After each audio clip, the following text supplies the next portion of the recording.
కంటిన్యూస్గా 2 to 3 months diet చేసి 7 to 8 kgs తగ్గాను. ఇక నుండి అస్సలు మూవ్ అవ్వమంటే తగ్గేదేలే అంటుంది వెయిట్ మిషన్ అనుకుంటున్నారా?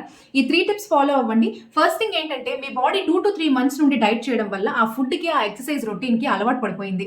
సో మీరు చేయాల్సింది ఏంటి? ఈ 3 టిప్స్లో ఫస్ట్ టిప్ ఏంటంటే ఎక్సర్సైజ్ రొటీన్ చేంజ్ చేయండి.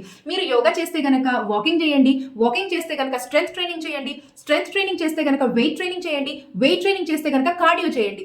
ఇలా అన్ని ట్రై చేయండి. వారంలో ఒక్కొక్క రోజు ట్రై చేయండి. Weekly 5 days definitely workout include చేసుకోండి. సెకండ్ థింగ్ కార్బ్ సైక్లింగ్ చేయండి. ఫస్ట్ డే కొంచెం మోడరేట్ కార్బ్ తీసుకోండి. అంటే 50% పర్ డే మనం తీసుకోవాలి అనుకుంటే ఒక 40% తీసుకోండి. నెక్స్ట్ డే 30% తీసుకోండి. ఈ విధంగా కార్బ్స్ అంటే కార్బోహైడ్రేట్ సైక్లింగ్ అంటే రైస్, రోటీ, చపాతి ఇవన్నీ కూడా ఉంటాయి చూడండి. కార్బోహైడ్రేట్ సంబంధించి కాంప్లెక్స్ ఆర్ సింపుల్ ఏదైనా అవనివ్వండి, దాన్ని మనం కొంచెం తగ్గించుకోవాలి. ఇలా కార్బ్ సైక్లింగ్ చేయాలి. అండ్ థర్డ్ వన్ వచ్చేసి ప్రోటీన్ ఇంటేక్ ఇంక్రీజ్ చేయండి. డైలీ అట్లీస్ట్ ఒక 10 grams ప్రోటీన్ ఇంటేక్ ఇంక్రీజ్ చేయడం వల్ల మీకు మెటబాలిజం బూస్ట్ అవుతుంది. అలాగే వెయిట్ లాస్ ప్లాటో నుండి బయటపడగలుగుతారు. Thank you. Follow for more videos.